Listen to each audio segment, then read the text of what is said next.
Fourth semester M Com വിദ്യാർത്ഥികൾക്ക് പഠിക്കാനുള്ള advanced strategic financial management എന്ന് പറയുന്ന പേപ്പറിൽ 2023 ചോദിച്ചിട്ടുള്ള 8ാമത്തെ ക്വസ്റ്റ്യനാണ് ഇന്നത്തെ ക്ലാസ്സിലൂടെ നമ്മൾ ഡിസ്കസ് ചെയ്യുന്നത്. അപ്പോൾ നമുക്ക് നേരിട്ട് ക്വസ്റ്റ്യനിലേക്ക് പോകാം. തന്നിട്ടുള്ള ക്വസ്റ്റ്യൻ ഇതാണ്: firm a is considering acquisition of firm b by merger. The following data are available. Earning after tax, firm A 4 lakh, firm B 1,20,000. Number of equity shares 80,000, 20,000. Market value per share rupees 2015. Then first question തന്നിട്ടുള്ളത് merging by share exchange ratio based on current market price. Calculate the EPS of the merged firm. Second question, determine the share exchange ratio by which the earnings of shareholders of firm B would not be affected.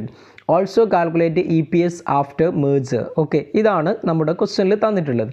അപ്പോൾ ഇവിടെ നമുക്ക് രണ്ട് question ആണ് workout ചെയ്യേണ്ടത്. ഒന്നാമത്തെ question എന്താണ്?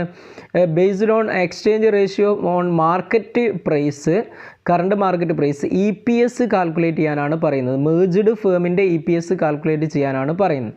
Okay, അപ്പോൾ എങ്ങനെയാണ് EPS കാൽക്കുലേറ്റ് ചെയ്യുക എന്നുള്ളത് നമുക്ക് നോക്കാം. അതായത് ഇവിടെ എക്സ്ചേഞ്ച് റേഷ്യോ പറയുന്നത് ബേസ്ഡ് ഓൺ മാർക്കറ്റ് പ്രൈസ് ആണ്. മാർക്കറ്റ് പ്രൈസ് എന്ന് പറയുന്നത് ഇവിടെ നമ്മൾ നോക്കേണ്ടത് ടാർജറ്റ് കമ്പനി എന്ന് പറയുന്നത് B ആണ്. ഓക്കെ, അക്വയറിംഗ് കമ്പനി ഏതാണ്? A ആണ്. അപ്പോൾ അതിൻ്റെ ടാർജറ്റ് കമ്പനിയുടെ എന്തെടുക്കുന്നു നമ്മൾ? ഈ മാർക്കറ്റ് പ്രൈസ് എടുക്കുന്നു, 15 ആണ്. ദെൻ അക്വയറിംഗ് കമ്പനി എന്താണ്? A ആണ്. അതിൻ്റെ മാർക്കറ്റ് പ്രൈസ് 20 ആണ്. അപ്പോൾ ഇവിടെ എക്സ്ചേഞ്ച് റേഷ്യോ എന്ന് പറയുന്നത് നമുക്ക് എത്ര കിട്ടും?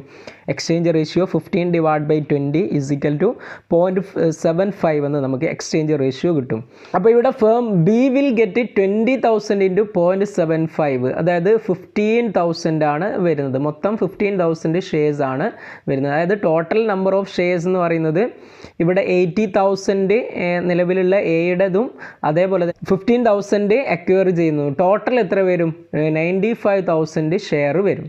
ഓക്കെ, ടോട്ടൽ 95,000 ഷെയർ വരും. അപ്പോൾ ഇവിടെ ടോട്ടൽ ഏണിങ്സ് എന്ന് പറയുന്നത് എത്രയാണ്? 4 lakhും 1,20,000ഉമാണ്.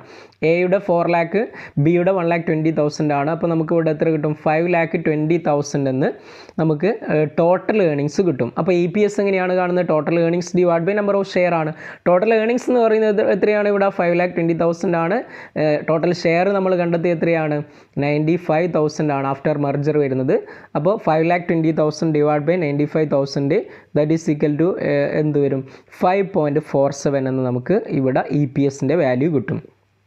ഓക്കെ അല്ലേ? അപ്പോൾ ഇവിടെ based on market price exchange ratio കണ്ടിട്ട് എത്രയാണ് നമ്മുടെ എന്താണ് അക്വയർ ചെയ്യുന്ന ഷെയർ എന്നുള്ളത് കണ്ടെത്തുന്നു. അതിനുശേഷം നമ്മൾ ടോട്ടൽ ഏണിങ്സും അതേപോലെ ടോട്ടൽ ഷെയർ നമ്മൾ ഓൾറെഡി കണ്ടെത്തി. അതായത് 80,000 കൂടെ 15,000 ആഡ് ചെയ്തു. ദെൻ അതിനുശേഷം EPS കാൽക്കുലേറ്റ് ചെയ്യുന്നു. Total earnings divide by number of share. അപ്പോൾ 5.47 എന്ന് ആൻസർ കിട്ടും. ഓക്കെ, ഇനി രണ്ടാമത്തെ ക്വസ്റ്റ്യൻ നമ്മളോട് പറയുന്നത് ഏണിങ്സ് എഫക്റ്റ് ചെയ്യാത്ത രൂപത്തിൽ എക്സ്ചേഞ്ച് റേഷ്യോ കാൽക്കുലേറ്റ് ചെയ്ത് എന്താണ് EPS എത്രയാണെന്നുള്ളത് പറയാനാണ് പറയുന്നത്. ഓക്കെ, അതായത് ഇവിടെ ഫേം എയുടെ മൊത്തം ഏണിങ്സ് വരുന്ന 4 lakh ആണ്. അതിൻ്റെ ഷെയർ വരുന്നത് 80,000 ആണ്. അപ്പോൾ EPS ഓഫ് എ എത്രയാണ്? 5 ആണ്. ബിയുടെ EPS എത്രയാണ്? 1,20,000 ഡിവൈഡ് ബൈ 20,000 6 ആണ്. ഇപ്പോൾ ഈ ഒരു എക്സ്ചേഞ്ച് റേഷ്യോ EPSനെ ബേസ് ചെയ്തുകൊണ്ട് എക്സ്ചേഞ്ച് റേഷ്യോ കാണുമ്പോൾ എങ്ങനെ വരും? Exchange ratio should be 6/5. അതായത് ഫേം B ആണ് ഇവിടെ എന്ത്? Target company, acquiring company A ആണ്. അപ്പോൾ 6/5 1.20 എന്ന് കിട്ടും. അപ്പോൾ ന്യൂ ഷെയർ ഇഷ്യൂ ചെയ്യുന്നത് എത്രയായിരിക്കും? ന്യൂ ഷെയർ വരുന്നത് 20,000 ആണ് നിലവിലുള്ള ഷെയർ വരുന്നത്. അതായത് ബിയുടെ നിലവിലുള്ള ഷെയർ വരുന്നത് 20,000 ആണ്. ഓക്കെ, അപ്പോൾ പുതുതായിട്ട് എത്ര ഷെയർ ആണ് ഇഷ്യൂ ചെയ്യുന്നുണ്ടാവുക? 20,000 ഇൻറ്റു 1.20 ദാറ്റ് ഈസ് 24,000 ഷെയർസ് ആയിരിക്കും പുതുതായിട്ട് ഇഷ്യൂ ചെയ്യുന്നത്. ഓക്കെ, അപ്പോൾ ടോട്ടൽ നമ്പർ ഓഫ് ഷെയർ നേരത്തെയുള്ള 80,000 കൂടെ ഈ 24,000 കൂടെ ആഡ് ചെയ്യുന്നു. അപ്പോൾ 1,04,000 ആയിട്ട് മാറും. നേരത്തെ നമ്മൾ പറഞ്ഞത് ബേസ്ഡ് ഓൺ മാർക്കറ്റ് പ്രൈസ് എന്ത് ചെയ്യുന്നു?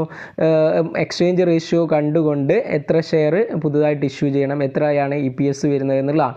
അപ്പോൾ ഇവിടെ നിലവിലുള്ള ഏണിങ്സിനെ എഫക്റ്റ് ചെയ്യാതെ നമ്മൾ എന്ത് ചെയ്യണം? EPS കാൽക്കുലേറ്റ് ചെയ്യണം. അങ്ങനെ കാൽക്കുലേറ്റ് ചെയ്യാൻ നമ്മൾ എക്സ്ചേഞ്ച് റേഷ്യോ കാൽക്കുലേറ്റ് ചെയ്യുന്നത് ഏതിനെ ബേസ് ചെയ്തുകൊണ്ടാണ്? EPSനെ ബേസ് ചെയ്തുകൊണ്ടാണ്. ഇപ്പോൾ നമുക്ക് ന്യൂ ഷെയർ എന്ന് പറയുന്നത് 24,000ഉം ടോട്ടൽ ഷെയർ 1,04,000 കിട്ടി. ടോട്ടൽ ഏണിങ്സ് നമുക്കറിയാം 5,20,000 ആണ്. അപ്പോൾ ഇവിടെ EPS ആഫ്റ്റർ മെർജർ എങ്ങനെ വരും? 5,20,000 divided by 1,04,000 5 എന്ന് EPS ആഫ്റ്റർ മെർജർ വരും. ഓക്കെ, അപ്പോൾ ഇവിടെ നിങ്ങളോട് ക്വസ്റ്റനിൽ രണ്ടാമത് ചോദിച്ചിട്ടുള്ള ക്വസ്റ്റൻ എന്തായിരുന്നു? Determine the share exchange ratio by which earning of share holders of firm B would not effect എന്നുള്ളതാണ്. Also calculate EPS. ഓക്കെ, അപ്പോൾ ഇവിടെ നമ്മൾ EPS കൂടെ കാൽക്കുലേറ്റ് ചെയ്തിട്ടുണ്ട്.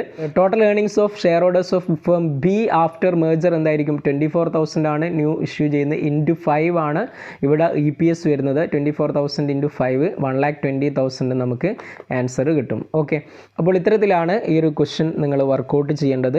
വളരെ സിമ്പിളായിട്ടുള്ള ചെറിയൊരു ക്വസ്റ്റ്യൻ ആണ്. ജസ്റ്റ് നിങ്ങൾ വർക്കൗട്ട് ചെയ്ത് നോക്കുക. വീണ്ടും പുതിയൊരു വീഡിയോയുമായി നമുക്ക് കാണാം. താങ്ക്